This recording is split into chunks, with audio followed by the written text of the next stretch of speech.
मिलत टाइम्स में आपका स्वागत है। मैं हूं आपके साथ शम्स तबरेज़ कासमी। इलेक्शन 2019 के पेश नज़र हम मुतअद्दिद स्टोरीज़ ला रहे हैं, अहम शख्सियात के इंटरव्यूज़ आपके सामने पेश कर रहे हैं कि किन मुद्दों पर वोट डाला जाएगा, 2019 की सियासत कैसे होगी और किस सरकार को मुंतखब होना चाहिए।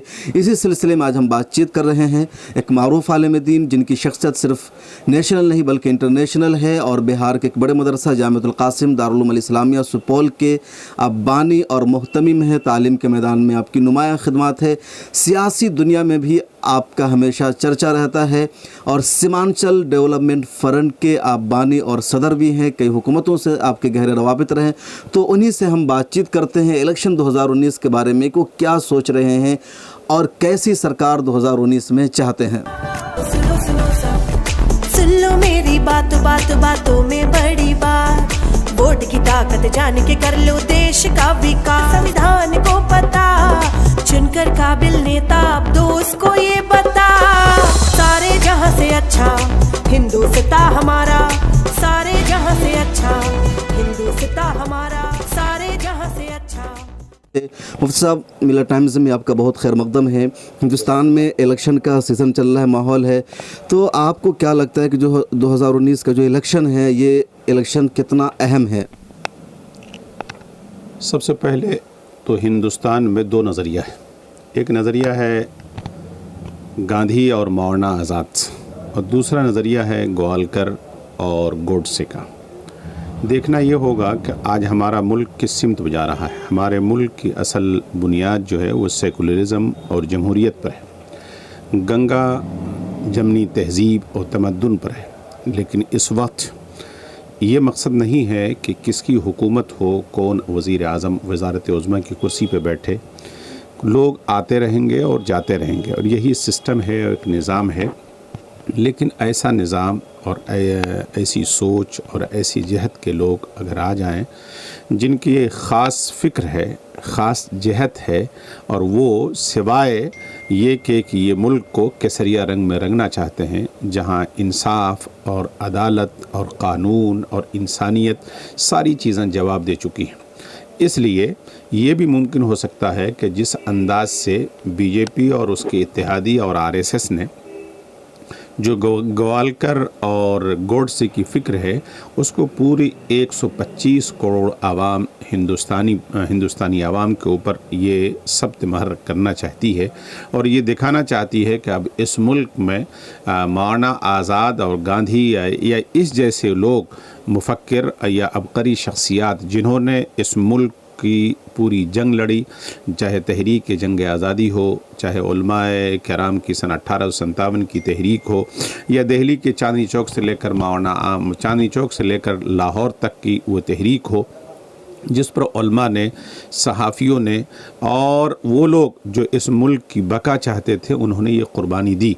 लेकिन आज वो तमाम लोग, जिन लोगों ने ताजमहल बनाया, जिन लोगों ने लाल किला की इमारत तामीर की, जिन्होंने जामे मस्जिद को इस मुल्क में तक़द्दुस दी के हिसाब से उसकी इमारत बनाई, जिन लोगों ने कुतुब मीनार और चार मीनार बनाया, तो आज की हुकूमत तो उसे गद्दार कहती है। ये ख़ुद इस संजा खाना बनाने के भी इसमें सकत नहीं है और उसको देशभक्त कह रही है। तो इसलिए इस वक्त इस मुल्क के 125 करोड़ आवाम को इस बात पर फैसला लेना है कि ये मुल्क की सालिमियत, जमहूरियत और सेकुलरिज़म की बका पर है।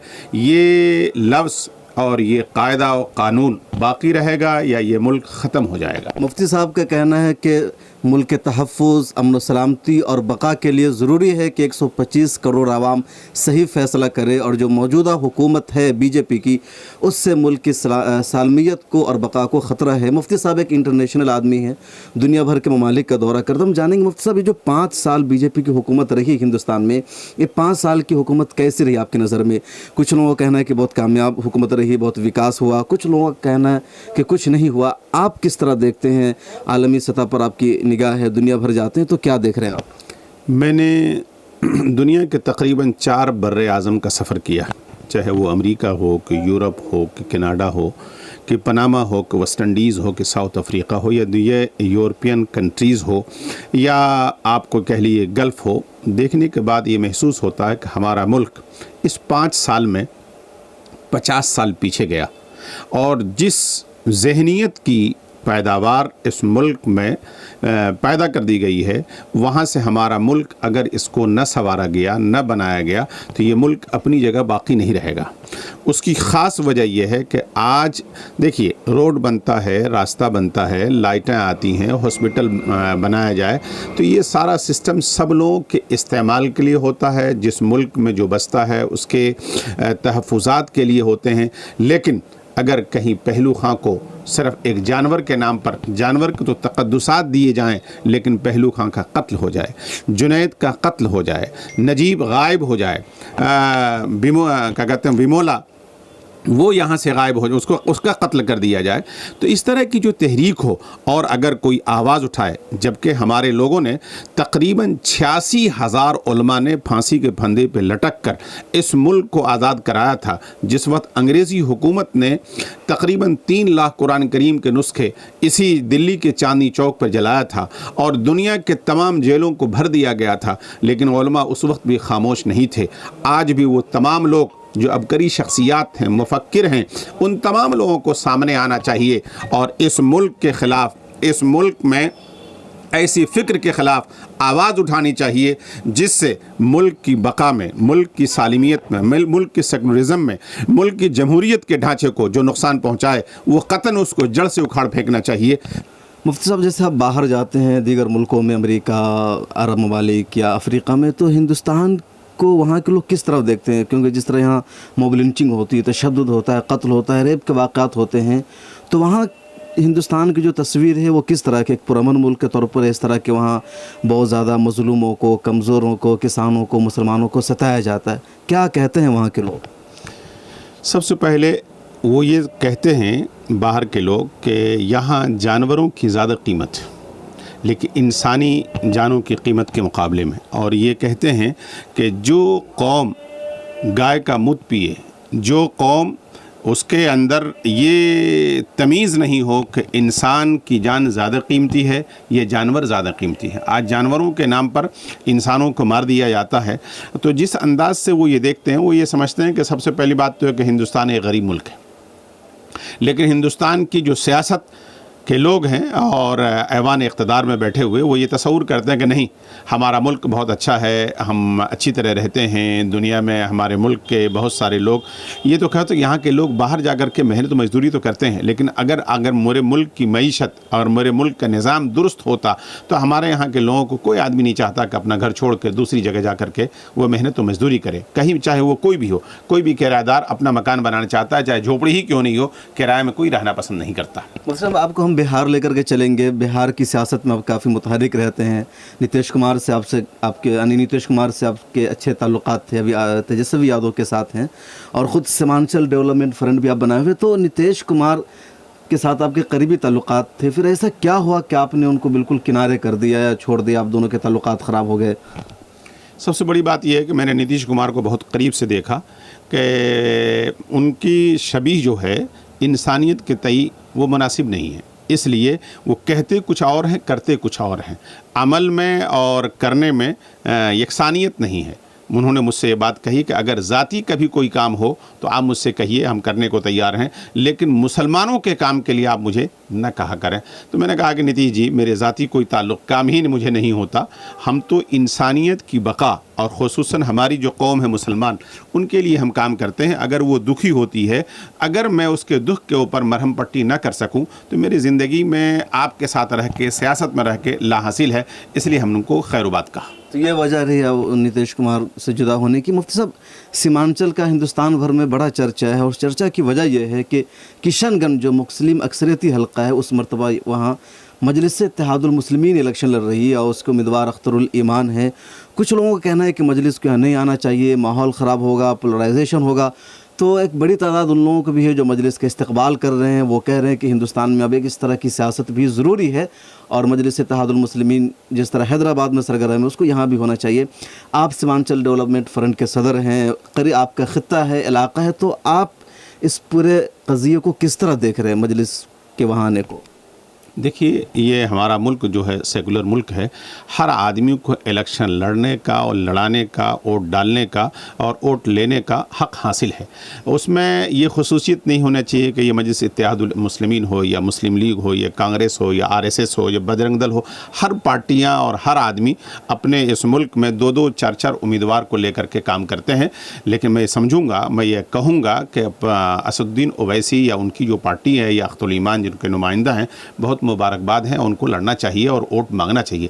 और उस जैसी मुस्लिम अक्सरियती इलाके में या हैदराबाद के अक्सरियती इलाके में या इस तरह मुल्क के दूसरे हिस्से में अगर मुसलमान अपना नुमाइंदा नहीं खड़ा कर सकता और अपने लोगों के लिए वोट नहीं मांग सकता तो आखिर कहाँ, वरना तो फिर वही होगा कि पार्लियामेंट में इस्लाम के ख़िलाफ़ बिल पास होगा, कोई बोलने के लिए तैयार नहीं हो सकता, और अगर तैयार होगा तो पार्टी उसको इजाज़त नहीं देती। इसलिए इस मौके पर मुसलमानों को ये चाहिए, और बल्कि मुसलमान ही नहीं बल्कि हर वो इंसाफ पसंद शहरी को चाहिए कि इस तरह के नुमाइंदों को ख़ास तौर से वो इलेक्शन जिताएं।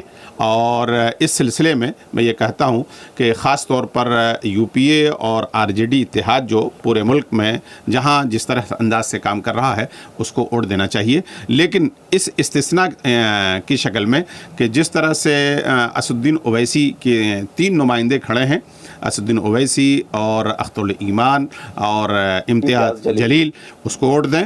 और आपको बेगूसराय में डॉक्टर कन्हैया कुमार को वोट दें, और आसाम में मौलाना बदरुद्दीन अजमल, उनकी 3 नुमाइंदे खड़े हैं, उनको वोट देना चाहिए। मतलब आप ये कहना कि चाह रहे कि जो सेकुलर पार्टियां हैं और लीडरशिप मुसलमानों के हाथ में, तो उसको, या जिस तरह से कम्युनिस्ट पार्टी, उसको महागठबंधन ने या यूपीए ने किनारा लगा दिया, तो इन लोगों को भी वोट देना चाहिए ताकि जो हुकूमत बने, एक मखलूत हुकूमत बने और सबकी शिरकत हो। लेकिन जो आरजेडी है उसने कन्हैया को शामिल नहीं किया, किशनगंज वाली सीट को शामिल नहीं किया, तो आप क्या कहना चाहेंगे कि जो सेकुलर बड़ी बड़ी पार्टी है उन छोटी पार्टियों को देखना नहीं चाह रही है? असल में वो बात नहीं है। इनको असल में मुसलमान का वोट तो चाहिए लेकिन मुस्लिम लीडर नहीं चाहिए। ऐसा ही है कि कश्मीर तो चाहिए, कश्मीरी नहीं चाहिए। तो ये जो कभी तेरी कभी मेरी, ये सिस्टम चलने वाला नहीं है बहुत दिनों तक। इसलिए निज़ाम को बदलना चाहिए और ऐसे लोगों का इंतखाब करना चाहिए जो इस मुल्क के कानून और ज़ाब्ते और उसके फलने और फूलने में आड़े नहीं आते हों, चाहे वो कोई भी हो। उसको ज़रूर वोट देना चाहिए और उसको कामयाब करके ऐवान इक़्तिदार तक पहुँचाना चाहिए। और साहब, आखिरी सवाल आपसे होगा कि 2019 का इलेक्शन बहुत करीब है और 11 अप्रैल से वोटिंग शुरू होने जा रही है, 7 मरहलों में वोटिंग होगी। तो आपका पूरे मुल्क के मुसलमानों, किसानों, आवाम के नाम एक उमूमी पैगाम क्या होगा कि उन्हें किन एजेंडों और किन मुद्दों की बुनियाद पर वोट डालना चाहिए? देखिए, किसान हो या आवाम हो, आम आवाम हो या किसान हो, या इस तरह से काश्तकार के लोग हों या बाज़ार के लोग हों, गांव खेत खलियान में काम करने वाले लोग हों, सबसे पहले उनका मफाद रहना चाहिए कि आज लोग काश्तकार के वक्त में बहुत फसलें पैदा करता है लेकिन उसका भाव नहीं मिल पाता। आज देखिए यूपी का किसान जो है 12,000 से ज़्यादा ख़ुदकशी कर चुका है, या यूपी में, राजस्थान में और मध्य प्रदेश में, बिहार में भी ये किस्सा होता रहता। वहाँ तो सैलाब की वजह से मारे हुए हैं, यहाँ हुकूमत के मारे हुए हैं। जो हुकूमत इंसानियत की बका न चाहती हो, गरीबों की, मज़दूरों की, कमज़ोरों की, ठेले वालों की, रिक्शे वालों की और रेड़ी वालों की, सब्ज़ी बेचने वालों की, उसका ख्याल न करे, तो ऐसे हुकूमत को उखाड़ कर फेंकना चाहिए। और ये हुकूमत बदरजे तौर पर, अतम दर्जे तौर पर इस मुल्क में रहने के काबिल नहीं है। मैं यहाँ पर मुफ़क्किर इस्लाम हज़रत मौलाना सैयद अबुल हसन नदवी नव्वरल्लाहु मरक़दहू का और वो तहरीर आपके सामने और पूरी उम्मत को मैं उसकी तरफ पढ़ने के लिए दरख्वास्त करने की कोशिश करूँगा कि आज मदारिस इस्लामिया और तंजीमों के सरबराहान और सज्जादगान और अइम्मा को सामने आना चाहिए। और ये याद रखिए, मौलाना मुफ़क्किर इस्लाम हज़रत मौलाना सैयद अबुल हसन नदवी नव्वरल्लाहु मरक़दहू ने लिखा है कि अगर पूरी कौम को 5 वक्ता नमाज ही नहीं बल्कि तहज्जुद पर भी उनको उतार दिया गया, लेकिन सियासी शऊर बेदार नहीं किया गया, तो वो दिन दूर नहीं है 5 वक्ता तहज्जुद तो छोड़िए, 5 वक्ता नमाजी भी यहाँ नहीं मिल सकता।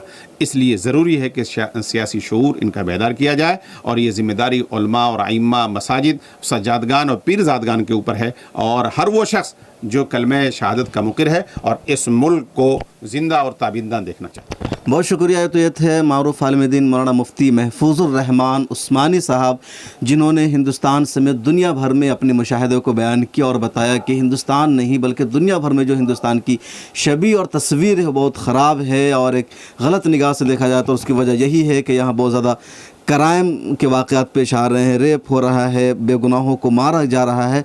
और हम ख़ुद भी यहाँ जब मुशाहदा करते हैं, इंटरनेशनल मीडिया को देखते हैं, तो कभी हिंदुस्तान के फेवर में कोई न्यूज़ नहीं आती है।